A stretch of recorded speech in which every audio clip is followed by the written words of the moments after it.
ರಾಮಲಲ್ಲಾ ಮೂರ್ತಿ ಸಿಕ್ಕ ಜಮೀನಿನಲ್ಲಿ ಮಂದಿರ ನಿರ್ಮಾಣಕ್ಕೆ ಘೋಷಣೆಯಾಗಿದ್ದು ಮಂದಿರ ನಿರ್ಮಿಸೋದಕ್ಕೆ ಅಲ್ಲಿ ಒಪ್ಪಿಗೆಯನ್ನ ಕೊಟ್ಟಿದ್ದಾರೆ.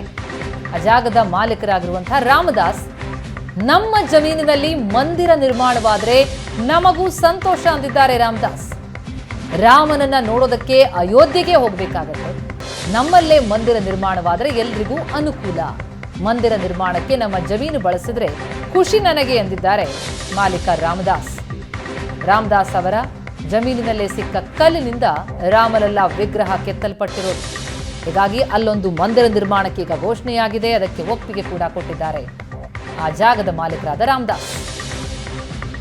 ಮೈಸೂರು ತಾಲೂಕು ಆರೋಹಳ್ಳಿಯ ರಾಮದಾಸ್ ಅನ್ನೋರ ಜಮೀನಿನಲ್ಲಿ ಸಿಕ್ಕಂಥ ಶಿಲೆ ಇವತ್ತು ರಾಮಲಲ್ಲಾ ಮೂರ್ತಿಯಾಗಿ ಹೊರಬಂದಿದೆ. ಆ ಮೂರ್ತಿಗೆ ಶಿಲೆಯನ್ನು ಕೊಟ್ಟಂಥ ಸ್ಥಳ ಏನಿತ್ತು ಅದು ಕೂಡ ಇವಾಗ ರಾಮ ಮಂದಿರ ಆಗುವಂತಹ ಮಾತುಗಳು ಕೇಳಿ ಬರ್ತಾ ಇದೆ. ಬನ್ನಿ, ಜಮೀನಿನ ಮಾಲೀಕರಾಗಿರ್ತಕ್ಕಂಥ ರಾಮದಾಸ್ ಅವರು ನಮ್ಮ ಜೊತೆಗಿದ್ದಾರೆ. ಅವರ ಮಾತಾಡ್ಸೋಣ. ಸರ್, ಈಗ ನಿಮ್ಮ ಭೂಮಿಲಿ ಸಿಕ್ಕಂಥ ಕಲ್ಲು ಭೂಮಿ ಏನಿತ್ತು ಅದನ್ನ ರಾಮ ಮಂದಿರ ಮಾಡ್ತಾರೆ ಅನ್ನೋ ಒಂದು ಮಾತು ಬರ್ತಾ ಇದೆ. ನಿಮಗೆ ಗೊತ್ತೇ ವಿಚಾರ ಇದೆ ಸರ್. ಈಗ ನಿನ್ನೆ ತಾನೇ ನಮ್ಮ ಶಾಸಕರು ಅಲ್ಲಿ ಒಂದು ಅವಕಾಶ ಮಾಡಿದ್ರೆ ನಾನು ರಾಮ ಮಂದಿರ ಮಾಡ್ಸೋಕಣಪ್ಪ ಅಂತ ಕೇಳಿದ್ರು.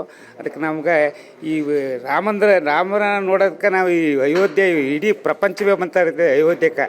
ಈಗ ನಾವು ನಮ್ಮೂರಿನಲ್ಲಿ ರಾಮ ಮಂದಿರ ಆಯ್ತು, ನಮ್ಮ ಜಮೀನಲ್ಲಿ ರಾಮ ಮಂದಿರ ಆಯ್ತದೆ ಅಂತ ಇರೋದ್ರಿಂದ ಅದಕ್ಕಿಂತ ಪುಣ್ಯ ಇನ್ನೆಲ್ಲಿ ಬರ್ಬೇಕು ಸರ್.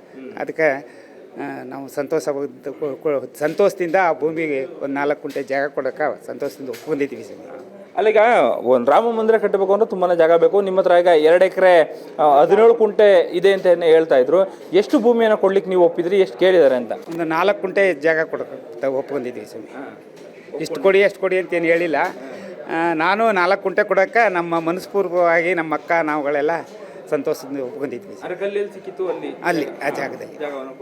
ಅಂದ್ರೆ ಈಗ ಕಲ್ಲು ಸಿಕ್ಕಿದೆ, ಸಿಕ್ಕಿರ್ತಕ್ಕಂಥ ನಿಮ್ಮ ಭೂಮಿಲಿ ಸಿಕ್ಕಿರೋ ಕಲ್ಲೇ ಈಗ ಅಲ್ಲಿ ರಾಮ ಮೂರ್ತಿ ಆಗ್ತಾ ಇದೆ ಅಂದಾಗಲೇ ಸಾಕಷ್ಟು ಖುಷಿ ಪಡ್ತಾ ಇದ್ರಿ.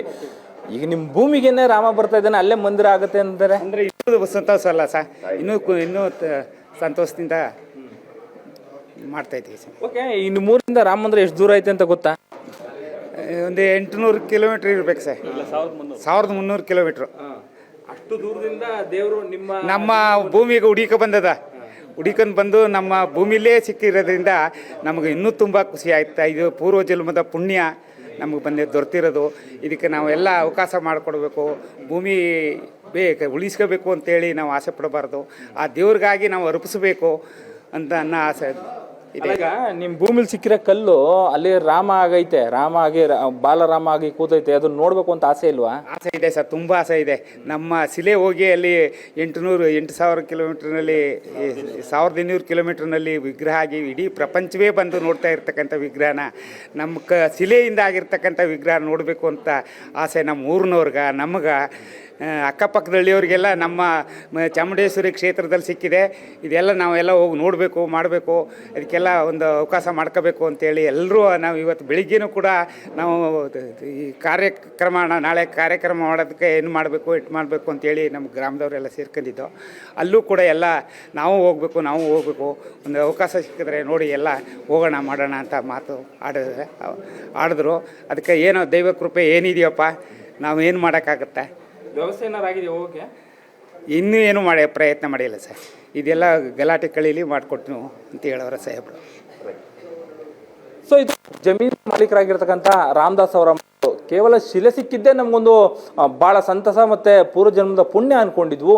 ಈಗ ನಮ್ಮದೇ ಜಮೀನಿನಲ್ಲಿ ರಾಮ ಮಂದಿರ ಆಗುತ್ತೆ ಅನ್ನೋದು ನಮಗೆ ನಮ್ಮ ಖುಷಿಯನ್ನು ಇನ್ನಷ್ಟು ಇಮ್ಮಡಿ ಮಾಡಿದೆ ಅನ್ನೋ ಒಂದು ಮಾತನ್ನು ಅವ್ರು ಹೇಳ್ತಿದ್ದಾರೆ. ಕ್ಯಾಮ್ರಾ ಪರ್ಸನ್ ನವೀನ್ ಜೊತೆ ಮಧು ಎಂ ಚಿನ್ಕುರುಳಿ, ಏಷ್ಯಾನೆಟ್ ಸುವರ್ಣ ನ್ಯೂಸ್, ಮೈಸೂರು.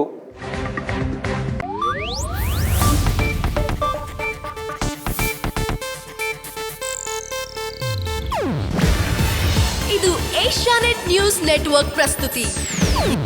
ನೀವು ನೋಡ್ತಿದ್ದೀರಾ ಏಷ್ಯಾನೆಟ್ ಸುವರ್ಣ ನ್ಯೂಸ್.